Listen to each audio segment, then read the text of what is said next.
Lecture 69 part 1 in day 7 cash flow statement. So CFS हम लोग intermediate में ही पढ़े थे, यहाँ पे फाइनल्स में it is advance version. So what is CFS? Cash flow statement is a statement which shows the journey of cash balance from opening cash balance to closing cash balance. मतलब ये एक ऐसा स्टेटमेंट जो तुमको बताएगा कि साल में जो कैश था वो ईयर एंड आते आते बढ़ा या घटा, कैसे बढ़ा घटा, उसका पूरा तुमको लिस्ट बता देगा। ओपनिंग कैश बैलेंस, फिर ड्यूरिंग द ईयर जितना भी कैश तुमको रिसीव हुआ, प्लस माइनस करेंगे हम लोग ड्यूरिंग द ईयर जितना भी कैश पे हुआ। तो ओपनिंग कैश में प्लस करो कैश रिसीट, माइनस करो कैश पेड, तो क्लोजिंग बैलेंस आ जाएगा। तुमको पता चल जाएगा कि कैश कहाँ कहाँ से आया, कैश कहाँ कहाँ गया, इसलिए ओपनिंग से क्लोजिंग में इतना डिफरेंस क्यों है। Okay, perfect. कैश हम लोग बात कर रहे हैं, हमारे बुक में कैश को सीधा कैश नहीं बोलेंगे, हम लोग बोलेंगे CC। What is CC? CC means cash and cash equivalent. Cash and cash equivalent में क्या क्या इंक्लूड होता है? एक cash in hand, bank balance and liquid deposit whose tenure is 3 months. Cash और बैंक बैलेंस समझ में आता है। Liquid deposit whose tenure is 3 months का मतलब भाई एक कोई भी ऐसा डिपॉजिट, कोई भी ऐसा चीज़ जो मैच्योर होने वाला है 3 महीना में, लेकिन इसका मतलब ये नहीं कि जैसे कि वो उसका मैच्योरिटी 10 महीना था, अब जिस दिन तो CFS में आया था उस दिन 3 महीना बचा हुआ है तो वो लिक्विड हो गया। नो, लिक्विड डिपॉजिट इसको ही बोलेंगे जिसका ओरिजिनल टेन्योर 3 महीना है। ठीक है, ओके। तो CC में क्या क्या इंक्लूड होता है? Cash, bank balance, liquid deposit whose tenure is 3 months. या सो CC में क्या क्या इंक्लूड हुआ? कैश, बैंक बैलेंस और liquid deposit whose tenure is 3 months. Deposit से सिर्फ ये मत समझना कि जो फिक्स डिपॉजिट हो गया या फिर कहीं भी डिपॉजिट की हो। यहाँ पे अगर बोलेगा, एक क्वेश्चन में आएगा कि preference share redeemable preference share है नेक्स्ट 3 मंथ्स में, उसका मेच्योरिटी 3 मंथ्स में है, तो उसको तुमको मानना होगा क्या? Liquid deposit. ठीक है, अभी समझो, अगर सही समझना कोई बात नहीं, जब क्वेश्चन बनाएंगे तो समझ में आएगा। ओके, एक और इशू है अपने तुमको क्लियर कर देना चाहते हैं। जब बैलेंस शीट देखोगे क्वेश्चन में, तो वहाँ पे बैलेंस शीट में एसेट साइड CC लिखा होगा और लायबिलिटी साइड OD लिखा होगा। OD मतलब ओवरड्राफ्ट। देख मेरे भाई, ये लोग क्या कंसिडर करते हैं कि बैंक आपको ओवरड्राफ्ट का फैसिलिटी देता है। वो क्या बोलेगा कि इस बिज़नेस, हमारे बिज़नेस को बैंक ने OD लिमिट दिया है 5 लाख का, और हम जब चाहे उसे ले सकते हैं बैंक से, तो उसको हम अपना CC में इंक्लूड करके रखते हैं। तो एसेट में भले उसके पास टोटल कैश और बैंक मिला के 10 लाख होगा, लेकिन वो CC दिखाएगा 15 लाख पे। क्यों? क्योंकि 5 लाख का उसके पास OD है। तो एसेट में तो सीधा CC लिखा देगा 15 लाख का, लेकिन लायबिलिटी साइड जाके देखोगे तो वहाँ पे तुमको दिखा होगा OD करके 5 लाख का। तो नेट CC कितना होगा? 10 ही लाख होगा। वो लोग सीधा से 10 लाख नहीं लिख सकता है, OD उसको इंक्लूड करना होता है और लायबिलिटी में दिखाना होता है। तो एक्चुअल CC कितना होता है? Actual CC is equal to asset का CC माइनस OD, तो एक्चुअल CC मिल जाएगा। ठीक है, ओके। तुम बोले कि CFS एक स्टेटमेंट है जो तुमको बताता है कि ओपनिंग कैश बैलेंस स्टार्टिंग में जो था वो क्लोजिंग कैश बैलेंस में डिफरेंस क्यों है। It shows the journey cash receipt और कैश पेमेंट का। कैश रिसीट और कैश पेमेंट 3 एक्टिविटी की वजह से होता है, ऑपरेटिंग, इन्वेस्टिंग और फिनेंसिंग। ठीक है, 3 चीज़ की वजह से होता है। तो भाई what is the difference between operating activity, investing activity and financing activity? Start करते हैं। ऑपरेटिंग एक्टिविटी का मतलब ये नहीं होता है कि जो डेली बिजनेस में हो रहा है। ऑपरेटिंग एक्टिविटी वो है जो मेन बिजनेस है। लाइक फॉर एग्जांपल, हम लोग सेल ऑफ सर्विस या गुड्स करते हैं, सेल या परचेज ऑफ सर्विस या गुड्स कर रहे हैं, तो that is our main activity. True, और वो हमारा डेली एक्टिविटी भी है। तो क्यों बोले तुम कि operating activity just main activity and not daily activity? बताते हैं क्यों। इंटरेस्ट पेमेंट, तुम कोई लोन लिए हो, उसका इंटरेस्ट का तुम पेमेंट कर रहे हो, that is your daily activity, वो हर महीना पेमेंट जाएगा उसका। But is that your main business activity? Interest देना तुम्हारा मेन बिजनेस एक्टिविटी नहीं है, वो तो बैंक लोग का होता है, वो छोड़ दो। अभी हम नॉर्मल बिजनेस की बात कर रहे हैं। तो नॉर्मल बिजनेस का मेन बिजनेस एक्टिविटी तो इंटरेस्ट पेमेंट नहीं है, वो तो डेली बिजनेस एक्टिविटी है। तो वो ऑपरेटिंग में नहीं जाएगा, समझे। इसलिए operating activity is equal to जो भी मेन बिजनेस एक्टिविटी है, ठीक है। Okay, what is investing activity? Investing activity उस एसेट से रिलेटेड एक्टिविटी है जिस एसेट से आप फ्यूचर इनकम कमाते हो। मतलब लाइक फॉर एग्जांपल पीपी एक एसेट है जिससे तुम फ्यूचर इनकम कमाओगे। आज खरीद लोगे पीपी, आज से 5 साल तक 10 साल तक उससे तुम रिटर्न कमाते रहोगे, तो फ्यूचर इनकम आएगा। तो जो भी activity which is related to asset from which we will get future income will come into investing activity. Like for example, sale of PPE, purchase of PPE, sale of investment, purchase of investment, ये सब चीज़ें वो कहाँ आ जाएगा? Investing activity में। क्यों? क्योंकि कोई भी activity which is related to an asset जिससे आप फ्यूचर इनकम कमाने वाले हो, that will come into investment activity. Okay, what is financing activity? बताते हैं। Financing activity relates to those activities which are done for raising finance. मतलब like for example you have raised finance through issue of debentures. तो जो issue of debenture है वो क्यों किया गया है? To raise finance. तो ये कहाँ जाएगा? फिनेंसिंग एक्टिविटी में। तुम लोन लिए हो, लोन लेना मतलब रेजिंग फिनेंस ओनली, तो वो भी कहाँ जाएगा? फिनेंसिंग एक्टिविटी में। परफेक्ट, एकदम परफेक्ट। तो ऑपरेटिंग एक्टिविटी क्या होता है? जो मेन एक्टिविटी है main business activity. Investing activity क्या हुआ? वो एक्टिविटी जो रिलेट करता है एसेट से which will give you future income. What is financing activity? Activity which is related to raising of finance. Okay, perfect. Sir का एक हिंट याद रखने के लिए, इन्वेस्टिंग एक्टिविटी जो होगा वो activity will be related to asset side का। अगर बैलेंस शीट में कोई एसेट है और उससे रिलेटेड अगर कोई एक्टिविटी हो रहा है, that is your investing activity का थिंग।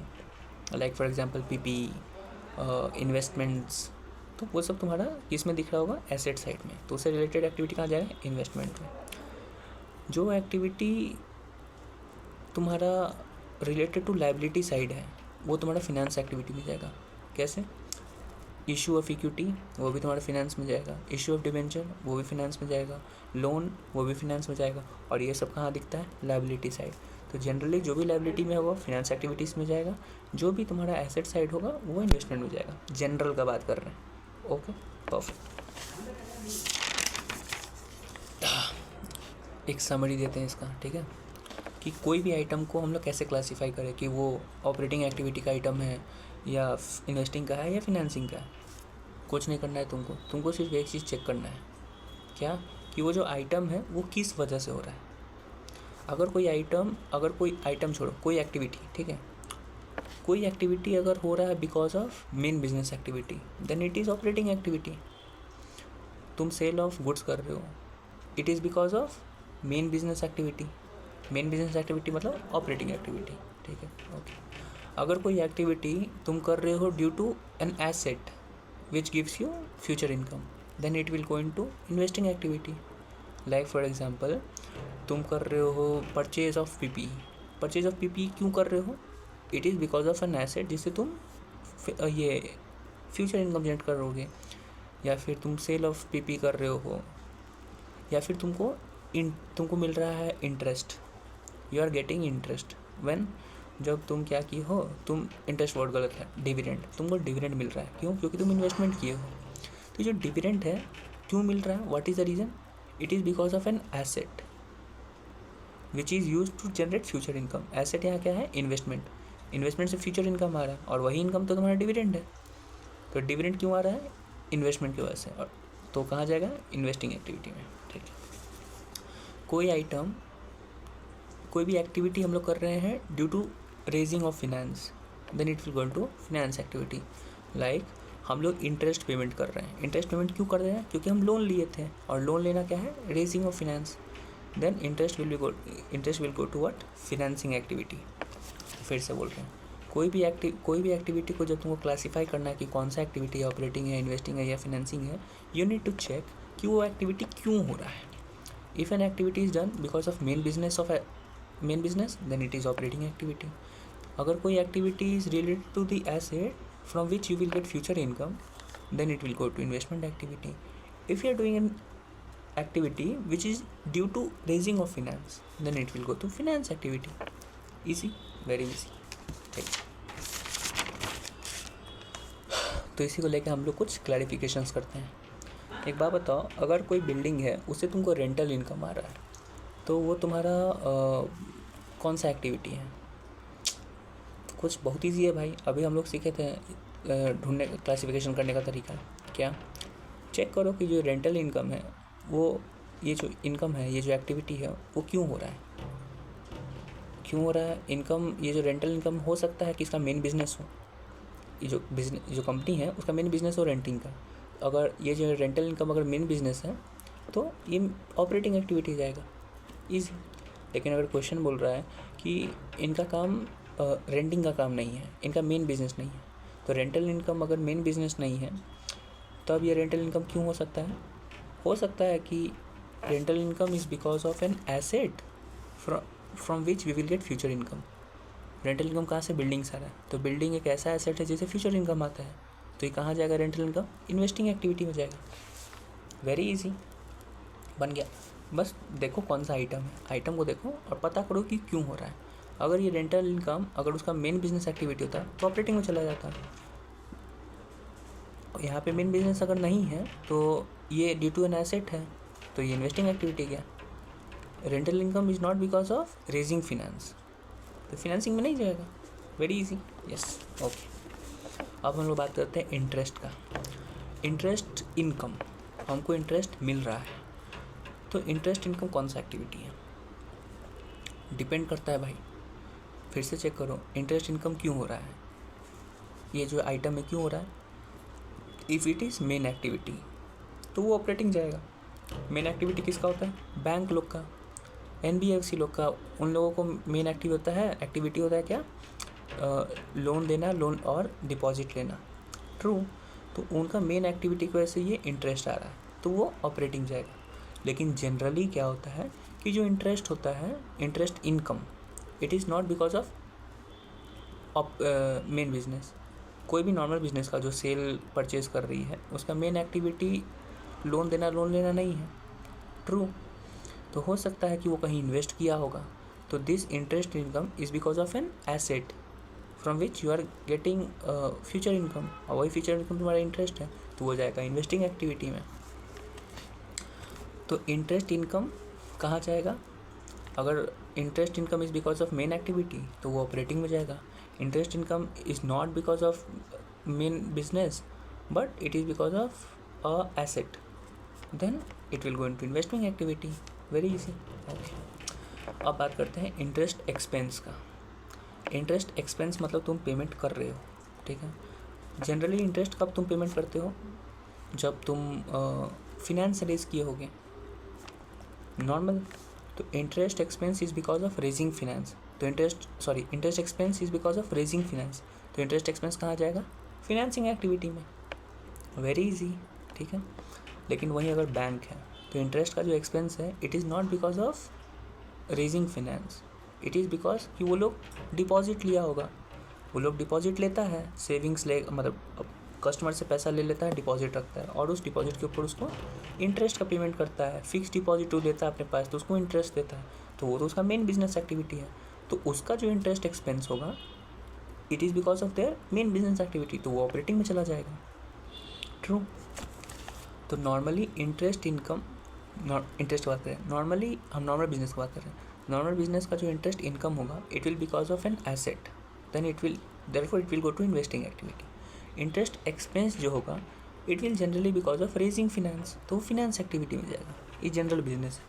लेकिन अगर हम लोग बात कर रहे हैं बैंकिंग का, फिनेंशियल इंस्टीट्यूशन का, तो जो इंटरेस्ट इनकम होगा it will be because of their operating activity, daily activity, main activity, so it will go to operating activity.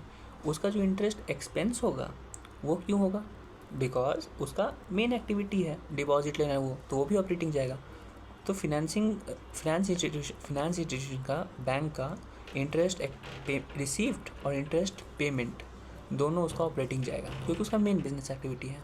लेकिन जनरल बिजनेस का जो इंटरेस्ट रिसीव है वो उसका इन्वेस्टिंग हो गया और इंटरेस्ट पेमेंट फिनेंसिंग हो गया। Easy, okay.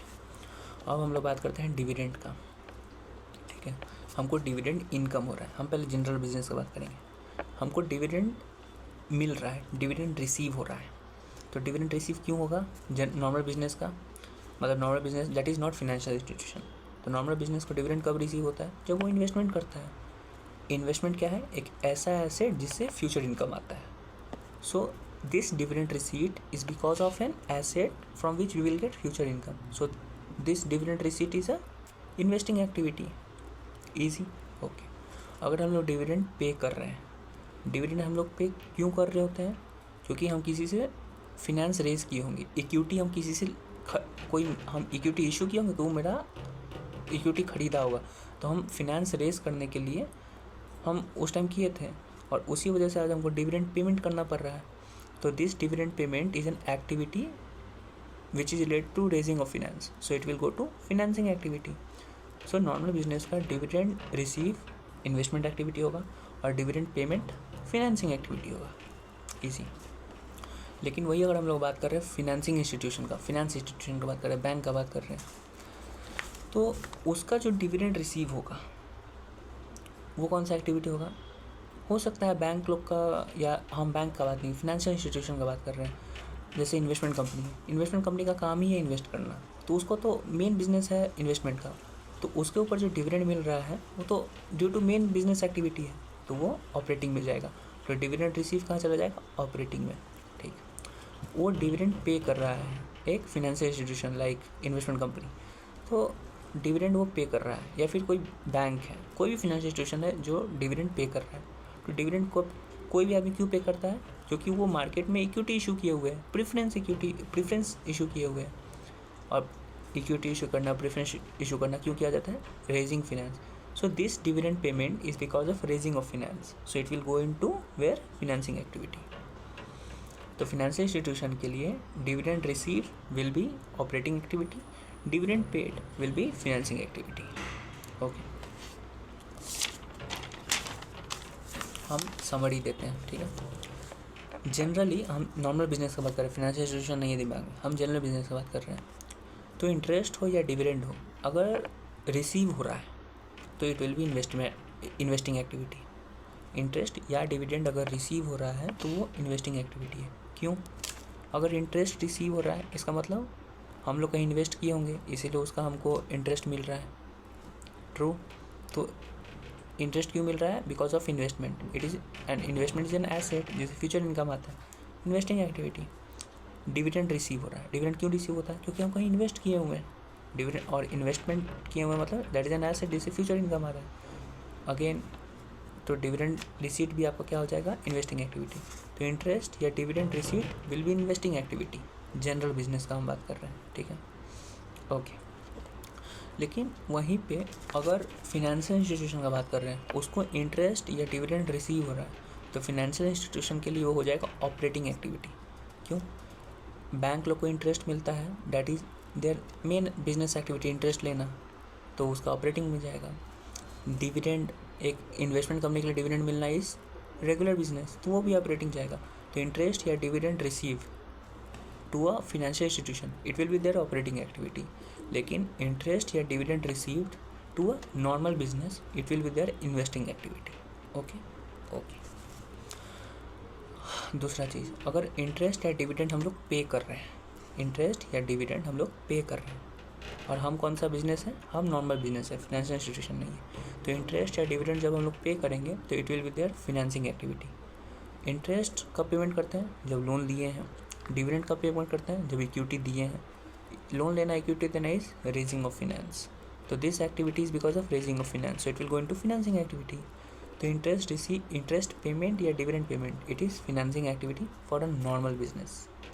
ओके, लेकिन अगर हम लोग बात कर रहे हैं किसका, हम लोग बात कर रहे हैं बैंक लोग का। तो बैंक लोग अगर इंटरेस्ट दे रहा है, इंटरेस्ट पेमेंट कर रहा है, it is their main business, तो ऑपरेटिंग एक्टिविटी। लेकिन अगर डिविडेंड दे रहा है तो it is because they have raised finance, तो फिनेंसिंग एक्टिविटी। ओके, तो हम इसको ग्राफ में दिखा सकते हैं। General business, financial institution, interest dividend का पेड और रिसीड। इंटरेस्ट डिविडेंड अगर पे कर रहे हैं जनरल बिजनेस को, तो it is their financing activity. Interest dividend अगर हम लोग रिसीव कर रहे हैं जनरल बिजनेस में तो that is their investing activity, ठीक है। इंटरेस्ट डिविडेंड अगर हम लोग रिसीव कर रहे हैं, पे का नहीं बात कर रहे हैं, इंटरेस्ट डिविडेंड अगर रिसीव कर रहे हैं लेकिन फाइनेंशियल इंस्टीट्यूशन को रिसीव कर रहे हैं, फाइनेंशियल इंस्टीट्यूशन रिसीव कर रहा है तो उसका हो गया ऑपरेटिंग एक्टिविटी। तो ये तीनों तो एकदम हो गया, इंटरेस्ट डिविडेंड, पे, रिसीव, जनरल बिजनेस का और इसका सबका एक एक आ गया। लेकिन जब इंटरेस्ट डिविडेंड अगर पे कर रहे हैं फाइनेंशियल इंस्टीट्यूशन को तब हमको क्या करना होता है, इंटरेस्ट अगर पेमेंट हो रहा है फाइनेंशियल इंस्टीट्यूशन को then it is their operating activity. लेकिन अगर डिविडेंड पेमेंट कर रहा है तो that is their financing activity, ठीक है। Okay, easy, very easy. एक लाइन में फिर से बोल रहे हैं, इंटरेस्ट अगर पेमेंट हुआ है, छोड़ो हटो उन्होंने दो, इंटरेस्ट डिविडेंड अगर पे हो रहा है तो that is financing, interest dividend मिल रहा है तो इन्वेस्टिंग। जनरल बिजनेस का बात कर रहे हैं, फाइनेंस का नहीं, ठीक है। तो ये सब मेजर टॉपिक था जो तुमको अभी क्वेश्चन बनाओगे तो तुमको काम आएगा। इस चैप्टर में आपको सब सिर्फ क्वेश्चन पे ध्यान देना है और जितना LDR क्वेश्चन है उस पर ध्यान देना है, ठीक है। ओके, इस चैप्टर से जो भी MCQ बनेगा वो हम तुमको बताते रहे, ठीक है। डायरेक्ट तुमको पता है कि जब हम लोग CFS बनाते हैं तो 2 मेथड होता है बनाने का CFS, डायरेक्ट मेथड और इनडायरेक्ट मेथड, ठीक है। डायरेक्ट मेथड को कहा जाता है top down approach, top down approach direct method. Indirect method को कहा जाता है bottom up approach. Direct method top down approach, indirect method bottom up approach. क्यों कहते हैं तुमको याद होगा, जब डायरेक्ट मेथड से बात करते हैं तो सीधा ओपनिंग बैलेंस, जो भी ट्रांजैक्शन हुआ, क्लोजिंग बैलेंस पता चल जाता है।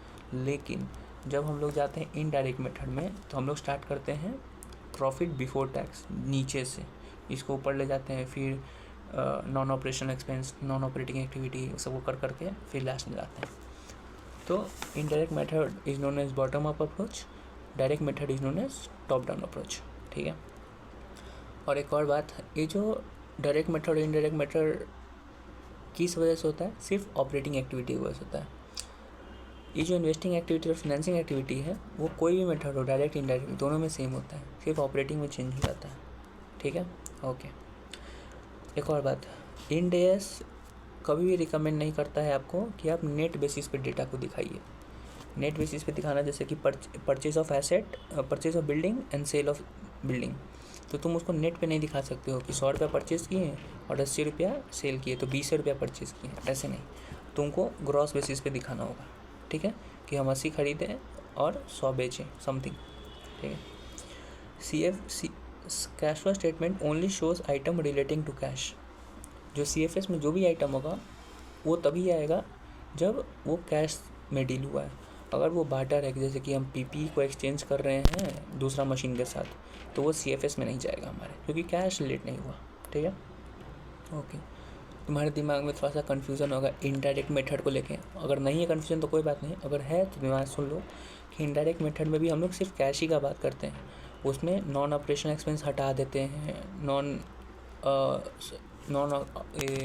क्या बोलते हैं, नॉन कैश एक्सपेंस और नॉन ऑपरेशनल एक्सपेंस सब हटा देते हैं। तो जो भी कैश से रिलेटेड नहीं है उसको हटा देते हैं, ठीक है ना, तो कुछ खास नहीं है। हाँ, एक और चीज़, जनरली क्या होता है, जो टैक्स पेड होता है it will go into operating activity. ऐसा क्यों होता है? ऐसा इसीलिए होता है क्योंकि टैक्स हम लोग कब पे करते हैं, ऑन इनकम। ट्रू, हम इनकम टैक्स बात कर रहे हैं, GST नहीं, ठीक है। सो टैक्स जो पेमेंट होता है that will be made liable on income and income due to main business activity. तो जनरली टैक्स ऑपरेटिंग एक्टिविटी जाएगा क्योंकि मेन बिजनेस एक्टिविटी वैसे हो रहा है। लेकिन अगर क्वेश्चन में बोल रहा है कि this tax is because of sale of asset, sale of asset is an investing activity, तो इन्वेस्टिंग एक्टिविटी से जो टैक्स होगा वो ऑपरेटिंग में नहीं जाएगा, वो इन्वेस्टिंग एक्टिविटी में जाएगा। अगर डिस्ट्रीब्यूशन डिविडेंड डिस्ट्रीब्यूशन टैक्स एक होता है DDT करके, वो कब होता है, जब आप डिविडेंड दे रहे होते हो। डिविडेंड कब देते हो, मतलब डिविडेंड कहाँ जाता है, फाइनेंसिंग एक्टिविटी में, तो उसके ऊपर जो DDT लग रहा है वो फाइनेंसिंग एक्टिविटी में जाएगा, वो ऑपरेटिंग में नहीं जाएगा। तो जब भी टैक्स जाएगा तो इन जनरल वो ऑपरेटिंग में जाएगा। लेकिन क्वेश्चन में स्पेसिफिकली बोला हुआ है कि ये tax is because of this thing, तो तुमको देखना होगी कि वो थिंग कहाँ का है, तो वहीं पर वो टैक्स जाएगा, ठीक है। परफेक्ट। नेक्स्ट लेक्चर से हम लोग क्वेश्चन बनाना स्टार्ट करते हैं।